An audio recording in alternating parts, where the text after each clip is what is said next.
Welcome to Grudge and Grace. I'm Anglina, your guide through the terrifying, the mysterious, and the true stories that still linger in the shadows. On this show, I share chilling encounters, real life horror stories, and the kinds of events that leave a mark long after they're over.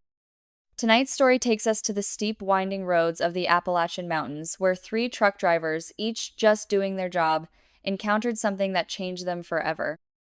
Some say it was just a storm. Some say it was something else entirely, but the locals have a name for that stretch of road. Dead Woman's Pass. Let me tell you what happened. Three truck drivers, Arjun, Lyle, and Mason, were hauling cargo overnight through a remote section of the mountains somewhere between Western Virginia and Eastern Kentucky. They weren't from the area, but they'd all heard the same warning from other drivers on the radio. Avoid the ridge when it rains. But that night, a tight deadline and a storm rolling in fast forced them up through the pass. Arjun was the lead, 38, solid, dependable. He'd been driving for years. Lyle, everyone called him Lala, was behind him. A bit of a joker, but good at what he did. Mason was the youngest, newer to the job. Quiet, focused, but with eyes that never stopped scanning the road. They had their CBs on, all three rigs, in a tight convoy. Light rain had started, mist was creeping over the hills, and the road was already slick. As they approached a sharp curve carved into the mountainside, Arjun's voice came over the radio. "Anyone else see that? On the side of the road?" Lala chuckled. "What, the fog? Or that ghost you've been waiting for?" "No, I saw a woman," Arjun replied. "White dress. Standing on the shoulder, her head was down, barefoot." Silence followed. Mason clicked his mic. "I didn't see anyone. You sure?" "I know what I saw," Arjun said quietly. They rounded the curve. Nothing there. But that's when the weather shifted. Hard rain slammed the trucks, lightning began crawling across the sky, visibility dropped to almost nothing. That's when an old man, soaked to the bone, flagged them down from a small pull-off. Arjun rolled to a stop, window down just enough to hear him. "Turn back," the man said. His voice cracked like dried wood. "She walks in this weather. Always does. And she hates truckers." Arjun blinked. "Who?" But the man just backed away into the trees. No flashlight, no car, just gone. They pressed on. The rain got worse. Trees on both sides swayed like they were trying to warn them. Lyle, always the skeptic, laughed it off over the radio. Guy probably drank moonshine and wandered out from his cabin. But none of them were laughing 10 minutes later. As Arjun rounded another blind curve, a figure stepped into the middle of the road. He slammed the brakes. The truck skidded and came to a stop inches from her. She didn't move. She just stood there. White dress, long hair, no shoes, her face wasn't visible, hidden by her soaked hair in the dark. The other two trucks halted behind him. Arjun shouted into the radio, "You see her? Tell me you see her." Lyle responded, "There's nobody there."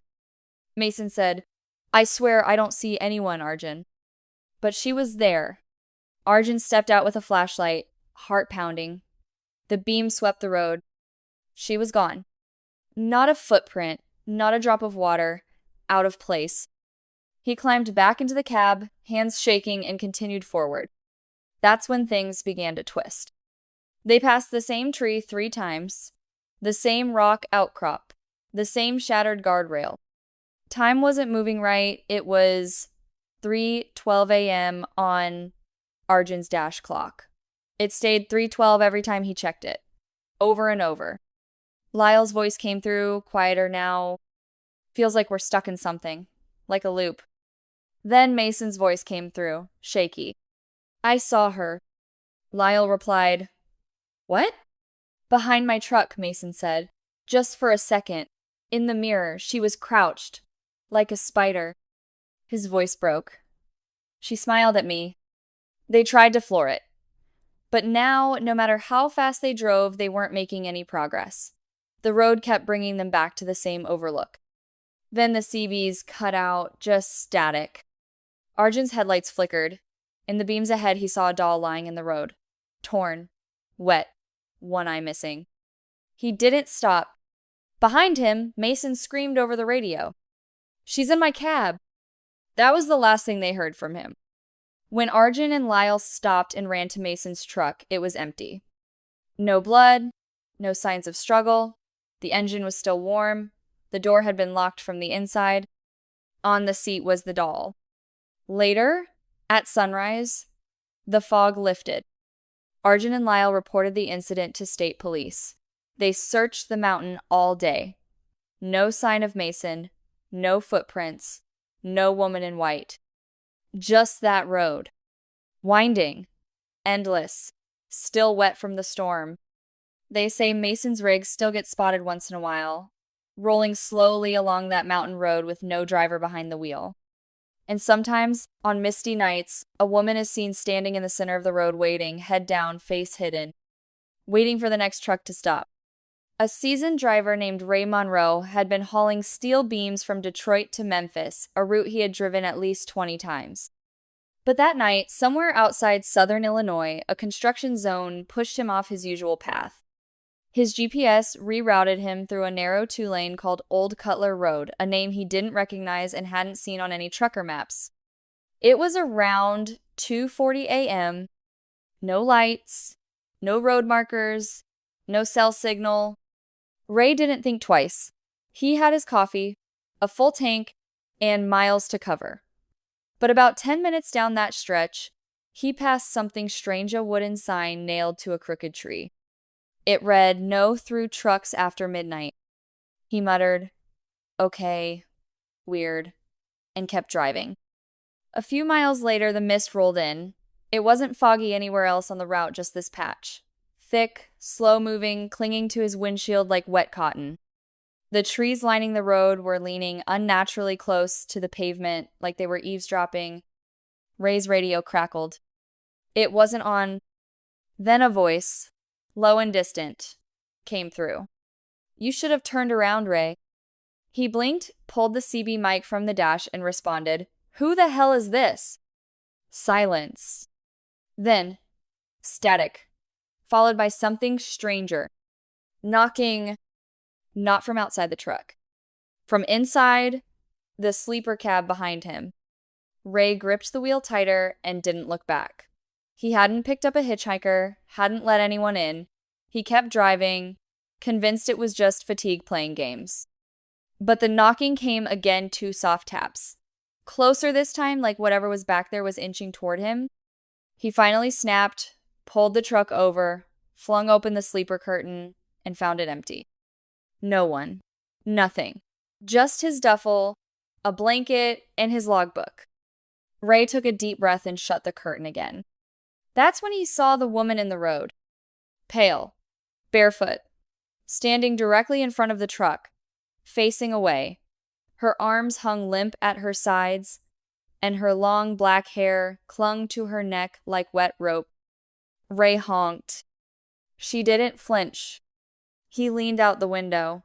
"Hey, you need help?" No response. Just the faint sound of humming, a tune he didn't recognize, something old. Then, slowly, she turned her head. Not her whole body, just the head.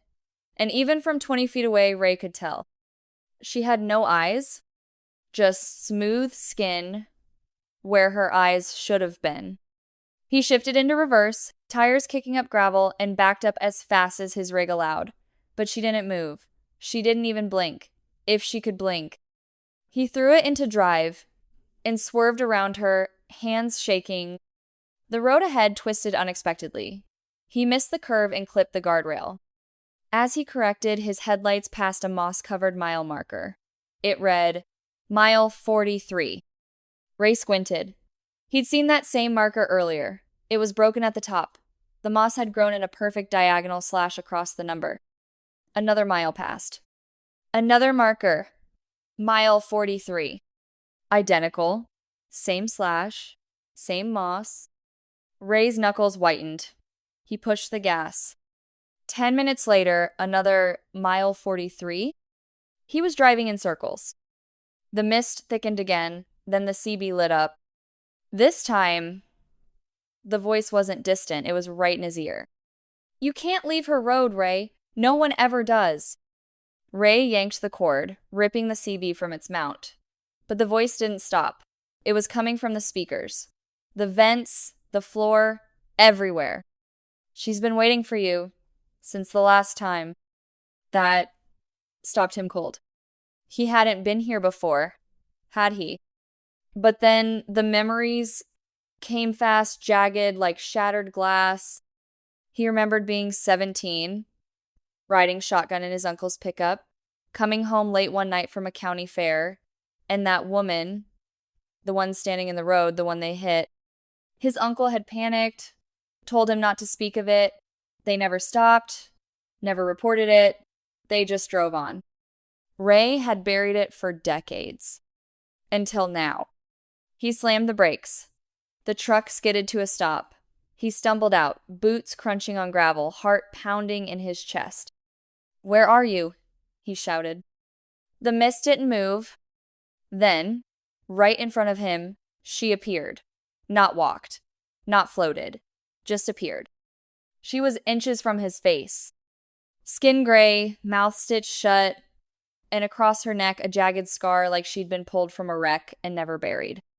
She reached for him and whispered through that closed mouth, "You didn't stop."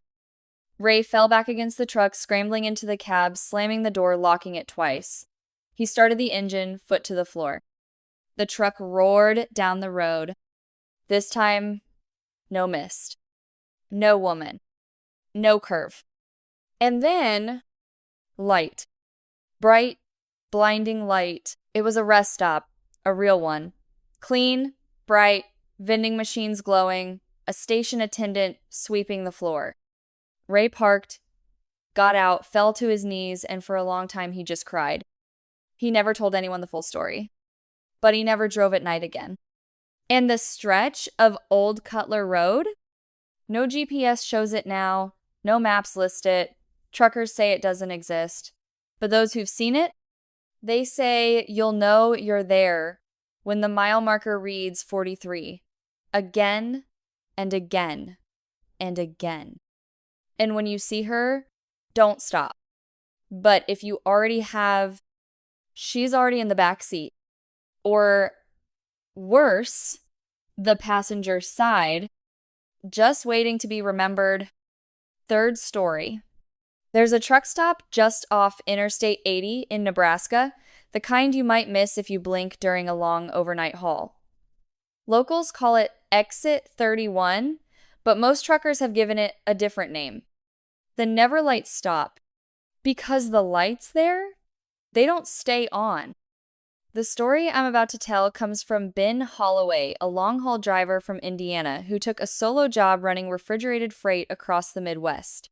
It was his first winter drive in years. Snow was thick, and the temperature had dropped below freezing. He'd been on the road for 9 straight hours when he saw the flickering neon sign on the side of the highway. The lights spelled hot food, showers, gas, all night. Ben pulled in. The truck stop looked old. Paint peeling, half the pumps taped off, but the building was still lit barely. A faded red open sign buzzed weakly in the front window. Inside, everything felt off. It was warm, but not comfortable. The air smelled like burnt coffee and wet carpet. The overhead lights hummed, and not one other customer was in sight. Behind the counter stood a woman in her late 50s, hair pinned back, wearing a stained polo with a name tag that read Cora. Ben offered a nod. "Cold night," he said. She didn't answer at first, just stared at him. Then, slowly, she said, "You're the second truck tonight." Ben raised an eyebrow. "Busy stretch, huh?" "No," Cora said. "That's the strange part." Ben grabbed a sandwich from the cooler and went to the register. Cora didn't move to ring it up. She just asked, "You didn't see anyone when you pulled in, did you?" Ben shook his head. "Nope, just me." Cora's eyes narrowed. "Then where's the other driver's rig?" Ben paused. He hadn't seen another truck in the lot. Just his. Cora didn't say anything more. She took his cash but didn't hand him change. She kept looking over his shoulder toward the window. Ben glanced back. Nothing there, just darkness and snow. He took his sandwich and left, deciding to skip the restroom and keep moving. But as he stepped outside, the wind cut through him like glass, and he noticed something strange. His trailer door was open, not wide, just slightly ajar. He was certain he'd locked it. He climbed up and opened the back fully, flashlight in hand. Nothing looked disturbed. The freight was sealed, but in the far back corner, on the cold metal floor, were wet footprints. Bare feet. Ben backed out fast, slammed the door shut, locked it again, and climbed into the cab. He turned the ignition. Nothing. Battery dead. His rig had been fine minutes ago. He checked the dashboard. Lights flickered weakly, then went dark. He hit the radio. Static. Tried his phone. No signal. Ben sat there, breath clouding the glass, staring out at the parking lot. Then, slowly, the lights inside the truck stop went out. First, the front windows. Then the flickering sign. Then total blackness. Ben's cab light was the only thing left, dim and fading. In the glow of the windshield, he saw something move. A man, about 6 feet tall, walking slowly between the pumps. Wearing a driver's jacket. Head down. No visible face. Ben grabbed the tire iron from beside his seat and locked the doors. The man didn't stop walking. Didn't look around. Just moved in a slow, dragging step toward the back of Ben's trailer. Ben opened the door, boots hitting the snow. He ran toward the station, shouting, banging on the glass. But there was no answer. Cora was gone. The building empty. A smell hit him, thin old oil, burnt rubber, and something metallic. He turned back to the lot. The man was gone. Ben climbed back into his cab, locked everything, sat silently. Then, from the sleeper behind him, a whisper, "Get out." He turned. Nothing there. Then the voice came again, this time louder. "Get out." Ben reached for the door handle, but the cab filled with cold. His breath crystallized instantly, frost curling across the windshield from the inside. The rearview mirror cracked with a soft snap. In that mirror, Ben saw the face of a man behind him, gray, bloated, eyes white like spoiled milk, and a smile that didn't match the shape of his jaw. Ben screamed, slammed the door open, ran toward the snow-covered lot. Then everything blinked white, and the next thing he remembered was a tow truck driver shaking his shoulder. It was morning. Blue sky, birds chirping, no snow, no damage to the truck. Just the trailer door. Still locked, still sealed, but inside, the refrigeration had stopped. Everything was spoiled. And Ben, he never drove through Nebraska again. Cora, the woman at the counter, was never found. The fuel station? It had burned down 6 years earlier. Locals say every winter, when the snow gets heavy and the air turns still, exit 31 reappears just for a few lost drivers. They say it's a place where the past walks and something colder than winter waits in the back of the cab. And if you hear a whisper telling you to get out, you listen. Because not everyone does.